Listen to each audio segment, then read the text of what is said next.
देखिए, अभी उन्होंने कहा कि मुसलमानों को नीचा दिखाया जा रहा है। अभी उन्होंने कहा कि हमने तो कुर्बानी दी, हमने देश के लिए कुर्बानी दी, हम यहाँ पर हैं, हम हिंदुस्तान के। बिल्कुल सही बात कहा।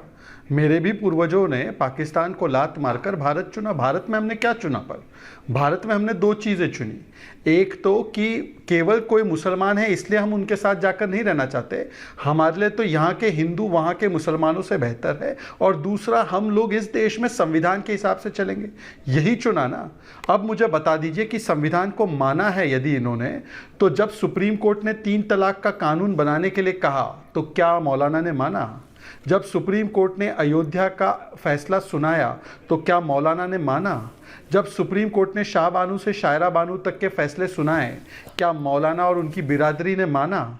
जब सर तन से जुदा के नारे लगाए जाते हैं और रूल ऑफ लॉ, संविधान, अंबेडकर जी के संविधान को हाथ में लेने की बात कुछ लोग करते हैं, तो मौलाना ने फतवे जारी किए कि सर तन से जुदा वाला यहाँ पर नहीं चलेगा। जब 12 साल की बच्ची का शोषण करते हुए, बलात्कार करते हुए एक 65 साल का बुढ़ा उससे शादी करता है, तो यही मौलानाओं की फौज आ जाती है ना। ये हमारा धर्म का अधिकार है। अब स्वामी दीपांकर बैठे हैं, स्वामी दीपांकर कभी जस्टिफाई नहीं करेंगे। स्वामी दीपांकर बोलेंगे ये धिक्कारता हूं मैं कि अगर एक 12 साल की बच्ची के साथ 65 साल का बुड्ढा शादी करेगा और कानूनी कार्रवाई उस बुड्ढे पर हो। पर अब मौलाना से पूछो तो मौलाना बोलेंगे ये मेरे धर्म का अधिकार है, ये मेरा अधिकार है, 4 शादी करना मेरा अधिकार है, 3 तलाक देना मेरा अधिकार है।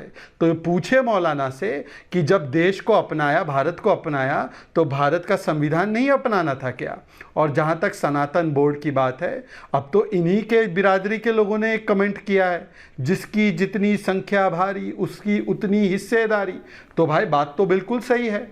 यदि वक्फ बोर्ड 9 लाख एकड़ पर जाकर वो बैठ जाएगा तो कोई और वो भी मांग करेगा सनातन बोर्ड की। पर मैं, क्योंकि यहाँ पर कुछ ज्ञानी लोग बैठे हैं, उनसे मैं पूछना चाहता हूँ कि ये वक्फ जो है, ये 1500 साल पुराना जमीन भी कैसे उसने, मंदिर भी कैसे उसने बोल दिया कि हमारा है? एक भी बार ये वक्फ के अतिक्रमणकारी सोच पर एक भी बार सवाल नहीं उठाया गया।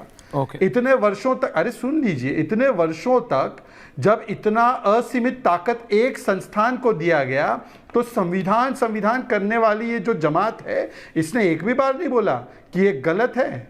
जब क्लेम किया गया भोजशाला मंदिर पर, सोमनाथ मंदिर पर, अयोध्या की जमीन पर, तब आपने एक भी बार नहीं बोला। छत्तीसगढ़ की तहसील ऑफिस पर एक भी बार नहीं बोला। सूरत के म्युनिसिपल हेडक्वार्टर पर एक भी बार नहीं बोला। अब तो पार्लियामेंट पर भी क्लेम, और विजयपुरा के किसानों की जमीन तक को हथियाने के लिए बैठे हुए हैं। तो इसीलिए मुझे लगता है कि टीवी पर आकर चिपड़ी चुपड़ी बातें करना और असलियत में कौन सा चेहरा लगाकर जाते हैं लोग, ये बहुत स्पष्ट है। यहां पर जो सनातन बोर्ड की वकालत कर रहे हैं, उनसे 2 सवाल पूछ लीजिए। ये सनातन के एलिमिनेशन के लिए जब बयान आया तो कितने फतवे जारी किए? हालांकि वो पॉलिटिकल बयान था, पर हिट स्पीच के खिलाफ आप लोग रोज सुबह शाम बोलते हैं ना, अलापते हैं ना। तो सनातन एलिमिनेशन, राम मंदिर नाच गाना है, राम मंदिर बेकार है, आपने एक भी बार बोला कि ये बयान गलत है और इनके ऊपर एफआईआर होनी चाहिए? ओके, एवरीवन ऑन है। रशीदी जी, क्विक काउंटर, उसके बाद मैं स्वामी दीपांकर के पास जा रहा हूं, क्योंकि कुछ सवाल है मेरे स्वामी दीपांकर। स्वामी जी, जो आप यात्रा निकाल रहे हैं वो हिंदुओं को जोड़ने की है।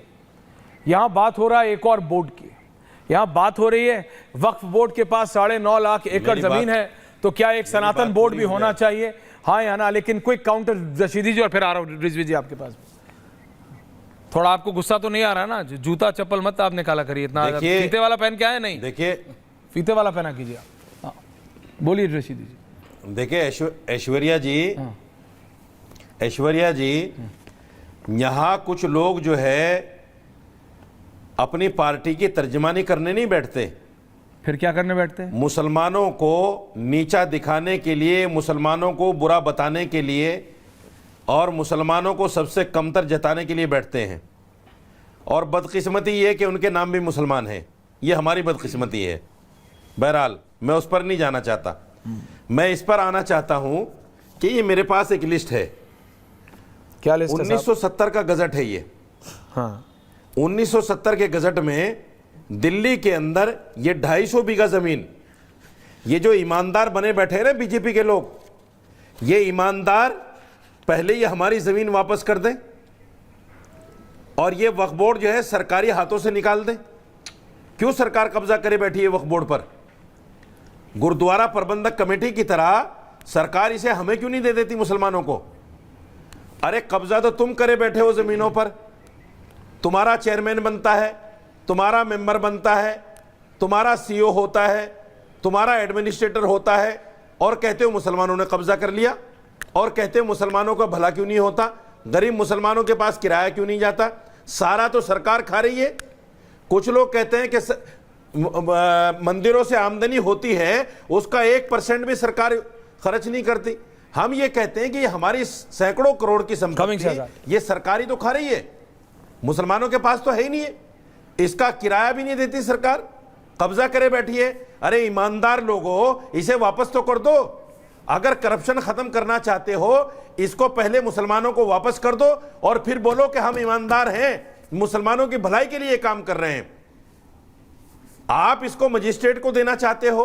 मजिस्ट्रेट किसका होता है? सरकार का होता है। आपको याद होगा 1949 में जब मूर्तियां रात को जबरदस्ती रखी गई चोरी से, तो मजिस्ट्रेट ने केस सुनने से मना कर दिया था कि मैं इस पर केस नहीं सुन सकता। अच्छा, तो मजिस्ट्रेट तो सरकार का होता है। आप मजिस्ट्रेट के हाथ में हमारी प्रॉपर्टी देना चाहते हो, हमारी संपत्तियों को हड़पना चाहते हो, इसलिए आप अमेंडमेंट लाना चाहते हो।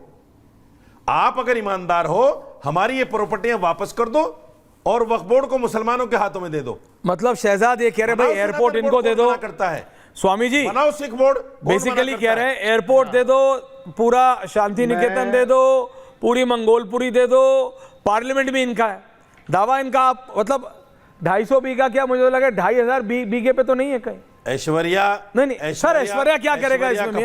ऐश्वर्या कपूर, आप एंकर हो, तो मैंने कब बोला कि नहीं हूं? आप उसके बाद स्वामी दीपांकर जी को रशीदी जी, आप ईमानदारी की बात करो। तो मैंने ईमानदारी की तो करी, आप कह रहे हो दे दो सब, तो मैं कह रहा हूं दे दो सब। मैंने कब कहा? मैंने कब कहा? अरे 250 बीघा कहाँ है कि एयरपोर्ट दे दो? तो 250 बीघा आपके घर में है क्या? अरे शर्म करो भाई। मैं क्यों शर्म करूं भाई? आप करिए शर्म, मैं क्यों करूं? मुझे क्यों शर्म करना? मैं ऐसे काम नहीं करता कि मुझे शर्म करनी पड़े। शर्म क्यों करूं? 250 बीघे आप बड़े हैं मेरे से उम्र में, मैं आपको हमेशा इज्जत से बात करता हूं, लेकिन शर्म दिलाने वाले काम मैं नहीं करता। जो करता है उसको दिलाइए। आप ही के एक मौलाना साहब है जिन्होंने कहा था एयरपोर्ट से लेके मंगोलपुरी और शांति निकेतन से लेके पार्लियामेंट आपका है। हाँ, झूठ मत परोसो। अरे सच है गुरुजी, तो कहो तो चला दूं ऑडियो, फिर आपका ऑडियो चला जाएगा। हालांकि शहजाद काउंटर, शहजाद कोई काउंटर पेपर दिखा रहा हूं मैं। हाँ, तो मैं ही तो कह रहा हूँ, दे दो ना, ये मांग रहे हैं पेपर लाए, स्वामी जी भी ये पार्लियामेंट के पेपर लाया। शहजाद जी कोई काउंटर, फिर स्वामी जी बोल रहे हैं। ऐश्वर्या देखिए, मैं बार बार कह रहा हूँ, स्वामी दीपांकर जी को इंतज़ार कराना मुझे तो गवारा नहीं लगता। मैं अपनी बात छोटे में रखना चाहता हूँ। मैंने कौन सा मुसलमानों को बदनाम किया है भाई? बदनाम तो वो होते हैं जब पसमानदा समाज को बैठने नहीं दिया जाता, अशरफ समाज के द्वारा मस्जिदों में घुसने नहीं दिया जाता, कब्रिस्तान में जगह नहीं दी जाती, और कहा जाता है कि हम तो बहुत पाक है, तुम लोग सब कौन सी मस्जिद में पसमानदा नहीं जाते? बदनाम करना होता है। मैंने तो एक फैक्चुअल बात बोली, बीच में नहीं ऐश्वर्या, बीच में नहीं। Please don't be personal. यहाँ पर सब पैनलिस्ट है। रशीदी जी, और झूठे आदमी, ये क्या होता है रशीदी जी?